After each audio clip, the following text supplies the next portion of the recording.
Hi, I'm Mike from 1A Auto. We've been selling auto parts for over 30 years.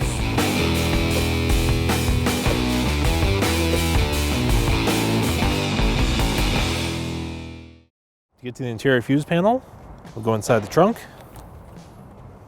And on the passenger side, this is also where the battery is. Just pull this door open, Velcroed up in place. The interior fuse panel is located inside, just above the battery. Fuse panel layout is on the back of this panel, so it matches the orientation of the fuse panel. So whatever fuse you're looking for, you find it here and then match it to here. Okay. You need to pull a fuse. There's a little fuse puller here. You just use it to grab onto the fuse, pull it out, replace the fuse,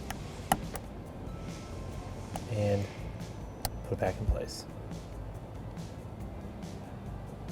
Then put the cover back on, slide the two tabs in at the bottom, push it up, it just Velcros into place.